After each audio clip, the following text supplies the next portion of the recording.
নমস্কাৰ ৰূপজ্যোতি ব্লগলৈ স্বাগতম জনাইছোঁ। আমাৰ মৰ্ণিং ষ্টাৰ্ট হৈ গ'ল 9 মাইলত। আজি 25 ছেপ্টেম্বৰৰ 6টা 5ত ফাৰ্ষ্ট গ্ৰুপৰ আৰম্ভণি হৈছে আৰু আমাৰ ল'ৰা এজন আছিলে চিপাঝাৰ দৰঙৰ মিৰ্জাজুল আহমেদ। তেওঁ ডিটেইল মোক দিছে, তাৰ কাৰণে তেওঁক ধন্যবাদ। তেওঁ পাছো কৰিছে। টাইমিংটো মোক জনাইছে যে 19 মিনিট 30 ছেকেণ্ড তেওঁৰ টাইমিং হৈছে আৰু ৰানিং হৈছে 30 জনৰ।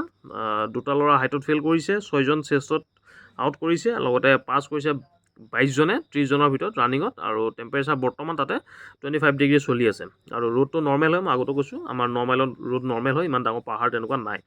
নৰ্মেল ৰাস্তাই অলপ চলপ ভাঙা চিঙা থাকিব, এইটো ইজি আপোনালোকে ক্ৰেক কৰিব পাৰিব।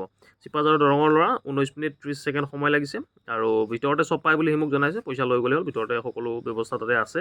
আৰু হাইট এণ্ড চেষ্টৰ ৰিলেক্সেশ্যনখন চাইছে, লগতে আধাৰ কাৰ্ড ডমিচাইল চাইছে। বাকী ডিভি বাকী আছে, ডিটেইল তেওঁলোকক চাব, কিন্তু ডমিচাইলবিলাক ভালকৈ চেক কৰিছে, এইটো কাৰণে ভাল হৈছে। প্ৰতিটো চেণ্টাৰতে বাহিৰৰ কেণ্ডিডেট বহুতক ধৰা দেখিছে যে বহুতে ডমিচাইল ডুপ্লিকেট আনিছে, সময় দিছে কিছুমানক 4 দিনৰ ভিতৰত লৈ আহিব দিছে।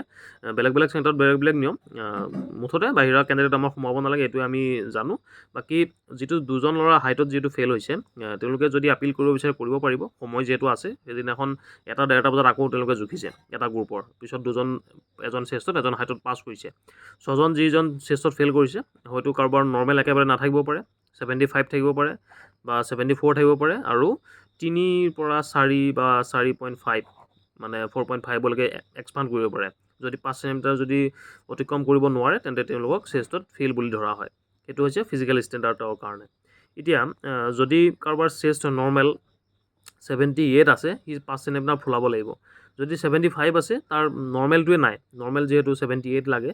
সেইটো কাৰণে এতিয়া চেষ্টৰ কথাটো বহুত বেছি ল'ৰা ফেইল কৰিছে। আমি ইমান চেষ্টত বেয়া হ'ব বুলি ভবা নাই, মই হাইটত বেছি ধৰি আছিলোঁ, কিন্তু চেষ্টত যে ইমান ল'ৰা ফেইল কৰিব এইটো মই ভবা নাছিলোঁ।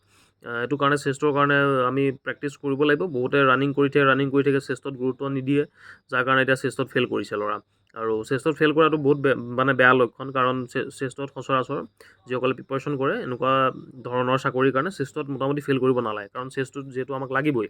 এতিয়া চেষ্টতে যদি তাৰ নৰ্মেলি যদি 75 ওলাইছে, তেন্তেতো পাছ কৰি দিবও নোৱাৰে, কাৰণ কাৰোবাৰ যদি 1 চেণ্টিমিটাৰ ফুলাব পাৰে, তাক হয়তো পুচাপ মাৰিব দিব বা সময় দিব। আৰু যিজন ল'ৰা এতিয়া আমাৰ মিৰ্জাজুলে জনাইছে যে CRPFখিনি খুব ভাল, খুব ধুনীয়াকৈ কথা বতৰা পাতিছে, ডকুমেণ্ট ফিল আপ কৰাটো, কাগজ পাতি ফিল আপ কৰাটো সহায় কৰি দিছে। সেইটো কাৰণে ষ্টাফক আমি বেয়া বুলিও কেতিয়াও ক'ব নোৱাৰোঁ, কাৰণ তেওঁলোকক যিটো ইনষ্ট্ৰাকশ্যন দিয়া থাকিব সেই হিচাপতে কৰাব। ফিজিকেলৰ কেণ্ডিডেট বহুত বেছি, DME কাৰণে ল'ৰা কমাব লাগিব, সেইটো কাৰণেও হয়তো অলপ টাফ কৰিব পাৰে। কিন্তু নৰ্মেল চেজটো মোৰ মতে এজন ল'ৰাৰ 80 থাকিব লাগে মিনিমাম, যেতিয়া আমি ৰানিং কৰোঁ। আৰু থকা নাই কি কাৰণে, ৰানিং তেওঁলোকে প্ৰপাৰলি কেনেকৈ ৰানিং কৰিছিলে, কি কৰিছিলে, পুচাপ মাৰিছে নে নাই, পুলাপ মাৰিছে নে নাই, সেইটোও বহুত কথা আছে। অকল ৰানিং কৰি থাকিলেই নহ'ব, এইটো কথা সদায় ধ্যান ৰাখিব লাগিব। এই যিটো 6জন ল'ৰা ফেইল কৰিছে, সেইটো কাৰণে মোৰ কথাটো মই কৈছোঁ, কাৰণ যেতিয়া ইমানখিনি পাৰ কৰি আহি লাষ্টত যেতিয়া চেষ্টত ফেইল হৈ যাব, হাইটটোতো বাৰু বেলেগ কথা, হাইটটো কাৰোবাৰ জন্মগত হ'ব পাৰে বা জেনেটিকেলিও হ'ব পাৰে, সেইটোত আমি একো ক'ব নাযাওঁ। কিন্তু চেষ্টটো আমি বনাব পাৰোঁ নিজে। চেষ্টত আমি নিজেই কাম কৰিব লাগিব। বহুতে কাম নকৰে, নৰ্মেল ভাবি থাকে চেষ্টত আৰামছে হৈ যাব, যিহেতু ৰিলেক্সেশ্যনো আছে অসমৰ কাৰণে 78। বহুতে ভাবে ইজিলি ক্ৰেক কৰিম, কিন্তু এই 6জন ল'ৰা যে ফেইল কৰিছে, এইটোৱে কিন্তু মোক মানে অলপ বেয়া লগাই দিছে মনটো। কাৰণ ৰানিঙত যদি চাওঁ, ৰানিঙত 30ৰ ভিতৰত 22 জনে ৰানিং পাছ কৰিছে, মাত্ৰ 8জন ফেইল কৰিছে। ৰানিঙত একেবাৰে কম ফেইল কৰিছে, কিন্তু 8জন তোমাৰ ৰানিঙত, 6জন আৰু 2জন মিলে 8জন যদি হাইট এণ্ড চেষ্টত যদি ফেইল কৰে, তোমালোকে ভাবি চোৱা।